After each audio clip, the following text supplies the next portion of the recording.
All right, ladies and gentlemen, welcome to another video. In this specific video, what I wanted to do is really dissect what makes a good brand from a great brand and a great business. Okay, so it all starts, in my humble opinion, in my experience, the good brand focusing on making their product an in-store good product versus the great business focusing on making their product a at-home great product, right? And there's a fundamental difference in both of those scenarios, and that's exactly what we want to dissect in this video. So buckle up, we're about to go very deep, and if you can apply what I'm about to say, you're about to see so much prosperity from your business, it's not even funny, and your competitors won't even be ready for what you're about to drop on them. So let's get straight into it.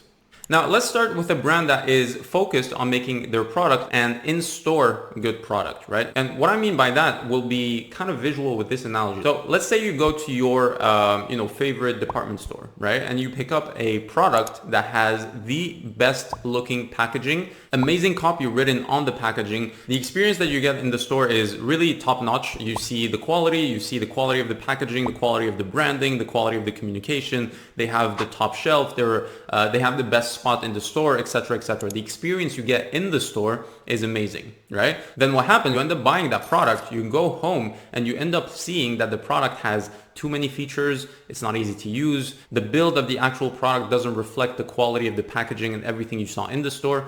Basically, everything that you saw in store is kind of crushed with the experience you get at home, right? And you kind of feel as though you've been, fooled, right? And so what ends up happening is this brand just lost you forever. You won't ever buy from them again. And in some extreme scenarios, you'll even go ahead and speak ill of them, right? Ill of their product, ill of their brand, etc., etc. So it's not really a great business strategy, because this business optimized for the first purchase or for one purchase only, right? They're always going to be looking to acquire new customers instead of relying on you to buy from them and communicate your great experience with your friends and your family, right?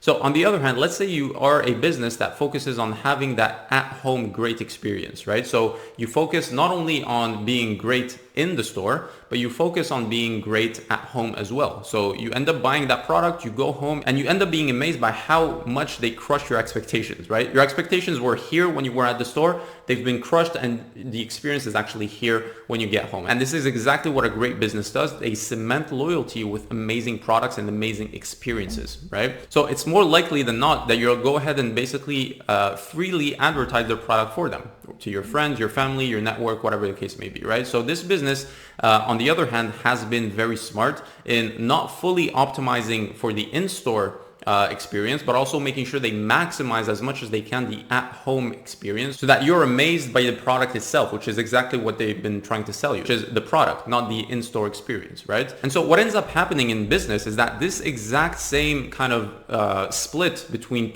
two types of businesses, the ones that focus so much on optimizing the experience in the store versus those that optimize the experience at home, is really what's happening in business in the e-commerce space as well, right? You see all of these brands focusing on having the best website, having the best copywriting, having the best, branding, having the best, innovative marketing, but then they basically forget about their product, right? So the in-store experience that you get as an online shopper, let's say when you go to the website or you see an ad, is amazing, right? The promise is amazing, but the delivery is a little bit sloppy. And even in some cases, it's borderline lying, right? They're actively lying to you on their website, on their ads, etc., so that you buy that first time, but you're forever disappointed when the product comes to your place, right? So what I see, in my opinion, the best businesses that I have worked with in my multiple years of experience in the e-commerce space are businesses that don't go full 100% on one way. They try to strike a balance between making the at-home experience the best it can be, and also making sure that the in-store experience, so whatever they offer on the website, making it appealing and making the customer hyped about buying the product.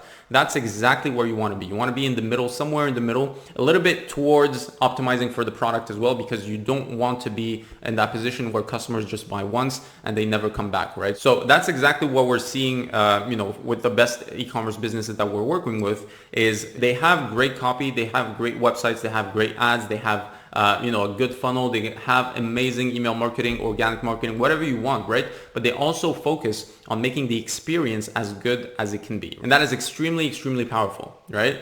And this is how you do it. First of all, what you want to do is really analyze your business using activation points and friction points, right? You want to know exactly where your customer feels hyped and where he or she feels as though, you're the worst business in history, right?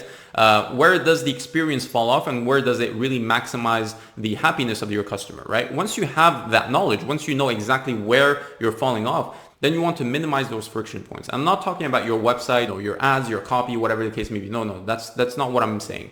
What I'm saying is after the customer purchases, how do you make sure you carry on the promise, and how do you have that continuity between the promise you're making and the delivery of the promise, right? And so that means the shipping times, right? What is the experience in terms of your communication? How do you hype your customers by letting them know that their product is coming, the day after, or in 3 days, in 4 days? What is your communication in hyping them up, right? What is your communication when it comes time to open the packaging? Do you just ship out the product, or is there an experience in the packaging as well?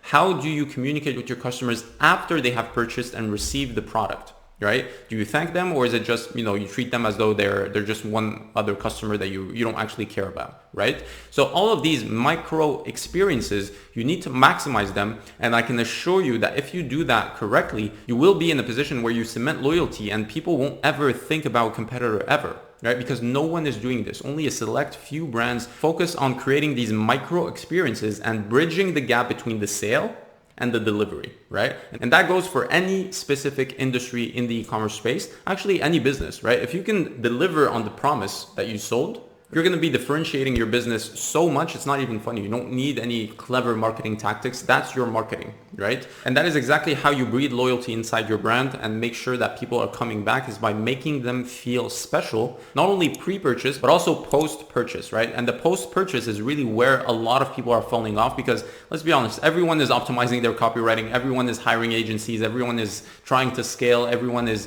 spending on ads. Everyone is doing all of these pre-purchase tactics. But no one is really focusing, or should I say only 1% or 0.001% of people are actually focusing on what's going on post-purchase. And I don't mean a post-purchase email campaign, right? It goes way deeper than that. And it's really about creating those micro experiences and making your customers feel so special that they gave you their trust, that they want to give it again and again and again. And they want to share it with as many people as possible. Right? And so that is exactly how you do that. You create those micro experiences within every single process after your product has been ordered, after your product has been shipped, after your product has been received, a few days after the product has been received, a few months later, etc., etc. Really keeping the customer in mind and making sure that you're kind of speaking one-to-one to them, right? Even though it's not the case, but creating that feeling of, the customer feeling at home and at peace with your brand is going to do so much to your brand and to your revenue as well, that it's not even funny, right? So what we want to do is really focus on